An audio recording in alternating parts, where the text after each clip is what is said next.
ज्यादा से ज्यादा स्वदेशी हो, इस बात पर जोर देने का काम दत्तोपंत जी ने किया। और पंडित दीनदयाल उपाध्याय जी का तो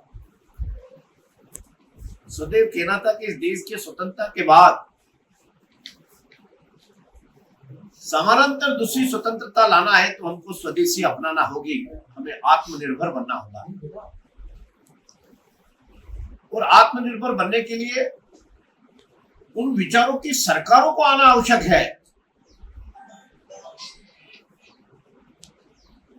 उन विचारों को आत्मसात करके स्वदेशी के रोल मॉडल को समाज के नीचे स्तर तक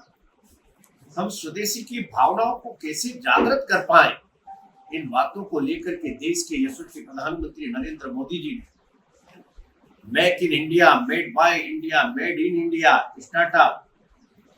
अनेक उद्यमियों को आगे बढ़ाने का काम, छोटे छोटे उद्योग, बड़े उद्योग, और इस देश के अंदर एक बड़ा क्रांतिकारी काम देखने को आपको मिला। जब भारत और पाकिस्तान का युद्ध हुआ तो विश्व के सारे देशों को आशा थी कि हमसे हथियार खरीदने का काम होगा। जब एक भी हथियार खरीदे नहीं गए और पाकिस्तान पर जहां पर अटैक करना था वहां अटैक किया, उनके परमाणु बम तक अटैक किया,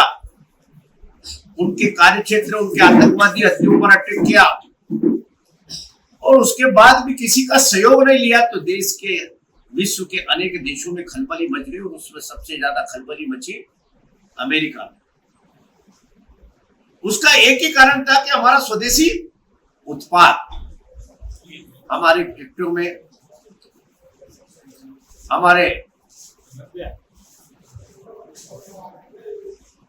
विधायक जी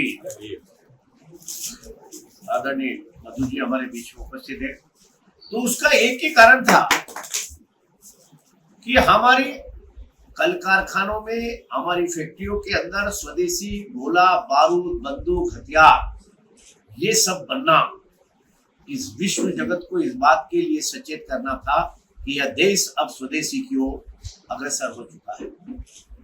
देश के यशस्वी प्रधानमंत्री जी के साथ साथ मध्य प्रदेश के यशस्वी मुख्यमंत्री डॉक्टर मोहन यादव जी ने भी इन सब कामों को तेज गति से आगे बढ़ाने के साथ अभी भोपाल के पास में रायसेन जिले के अंदर एक रेल पे डिब्बे बनाने के कारखाने का अभी भूमि पूजन। विदेश में कोई देश का नाम लेना नहीं चाहता मैं, पर हमारे पड़ोसी देश चाइना भारी मात्रा के अंदर अनेकों प्रकार की सामग्री सप्लाई करता था, तो उस सामग्री को क्योंकि स्वदेशी अपनाने के लिए भी हमारे पास उतना उत्पाद होना चाहिए, इसलिए उत्पाद को बढ़ाने के लिए माननीय मुख्यमंत्री जी और देश के यशस्वी प्रधानमंत्री जी ने लगातार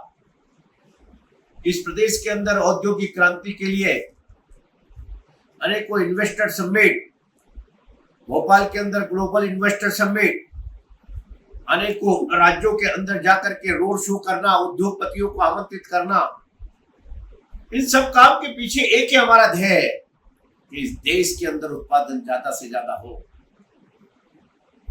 खिलौनों का उत्पादन हो, हमारी दवाइयों के अंदर डलने वाले हमारे कैटलिस्ट का उत्पादन हो, दवाइयों के अनेक फार्मूलों का, जिस प्रकार के जो एलिमेंट, जो तत्व हमको नहीं मिलते हैं, जो मटेरियल हमको नहीं मिल पाता है, वो मटेरियल ज्यादा से ज्यादा इस देश के अंदर उत्पाद हो।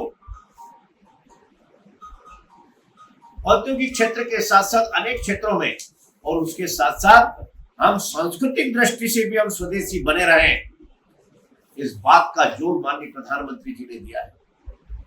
हमारे सभ्यताओं का संरक्षण भी हो। जिस देश ने अपनी सांस्कृतिक विरासत खो दी, वह देश स्वतः धीरे धीरे समाप्त हो गया, परंतु हम और अपने देश और हम सब देशवासी मिलकर के हमारी सांस्कृतिक विरासत को भी हम सदैव जिंदा रखने का काम करते हैं। अभी नवरात्रि गई, हम सब ने मिलकर कन्या पूजन था, हमारे विधायक जी यहाँ से अनेक लोगों को दर्शन के निमित्त, चाहे वो कांवड़ यात्रा हो या अन्य अन्य चीजों के द्वारा हमारे बाबा महाकाल के दर्शन के निमित्त आते हैं। यहाँ अनेकों बड़े शादियों के कार्यक्रम सामूहिक रूप से संपन्न होते हैं। यह हमारी सांस्कृतिक विरासत है। इस सांस्कृतिक विरासत को भी लगातार अपनाते रहना, यह भी स्वदेशी का हमारी वेशभूषा, हमारा खान पान, हमारा रहन सहन, हमारी संस्कृति, इन सब में भी स्वदेशी का भाव झलके दिखाई दे। इसी के साथ साथ जीएसटी के क्षेत्र में, करों के क्षेत्र में देश के यशस्वी प्रधानमंत्री नरेंद्र मोदी जी ने बड़े निर्णय। यूपीए की सरकार के अंदर अनेकों प्रकार के टैक्स लगते थे, कभी टैक्स घटाने का काम नहीं हुआ। भारत के ऐसे यशस्वी प्रधानमंत्री है जिन्होंने अनेक चीजों पर, दैनिक उपयोग में आने वाली अनेक चीजों पर जीएसटी की दरों को कम करके, रेट को कम करके इस देश को दीपावली की सौगात देने का काम किया। अनेकों घरेलू उपयोग में आने वाली वस्तुएं, खान पान की वस्तुएं, वाहन आदि पर जिस तरह से जीएसटी के स्लैब के अंदर जो कटौती करके हमको इस देशवासियों को जो सौगात दी है, वास्तव में हम सब भी, और विधायक जी, अध्यक्ष जी भी बैठे, हम सब, पूरी पार्टी, पूरा समाज, हम सब मिलकर के वास्तव में प्रधानमंत्री जी को धन्यवाद देना चाहिए। और उसके बाद भी 22 लाख करोड़ रुपए का जीएसटी अर्निंग करना